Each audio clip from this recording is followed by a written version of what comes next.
عجب دنیا، عجب دوران و زمانه، عجایب دختر و عجب بیمارخانه. پسی میز نشسته یک دختر جوان، به یک دردت سه چار دیاگنوز میمانه. گفتم رفیق دکتر سرم دور میزنه، اشتهایم بند از چشمم شو میزنه. دکتر تبم را ندیده گپ میزنه، سکتهی دل برسلازی یاد آمنه. ولی دالی پندالی برالگینه، بیار دختر به درد دیلم تسکینه. بی سبتالی دی مدرالی انالگینه، بیار دختر به تن و جانم تسکینه.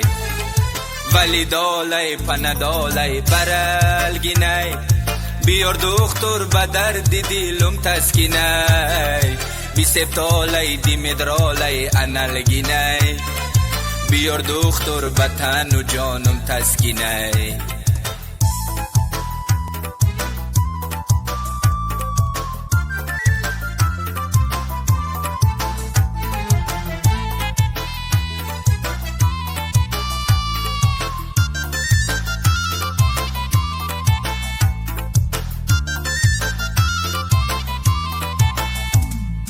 دکتر بگفت بیمار دادی تو به دوا، لیکن پروا نکن خودم یابم شفا.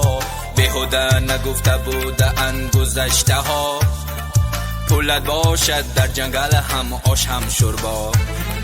فهمیدم اکنون که دوای من همین، طبابتم شفاعتم چونان وزبین. دوای دردی دارویم باشد یقین، سامانی میتین یورا دالی یا دالرگین. ولی دالی پندالی برالگینه، بیار دختر به درد دیلم تسکینه. بی سبتالی دی مدرالی انالگینه، بیار دختر به تن و جانم تسکینه. ولی دالی پندالی برالگینه، بیار دختر به درد دیلم تسکینه. بی سبتالی دی مدرالی انالگینه، بیار دختر به تن و جانم تسکینه.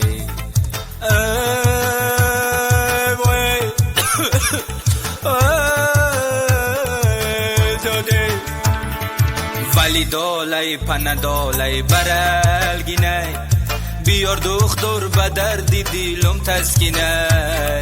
بی سبتالی دی مدرالی انالگینه، بیار دختر به تن و جانم تسکینه. عجب دنیا، عجب دوران و زمانه، عجایب دختر و عجب بیمارخانه. پسی میز نشسته یک دختر جوان، با یک دردت سه چار دیاگنوز میمانه.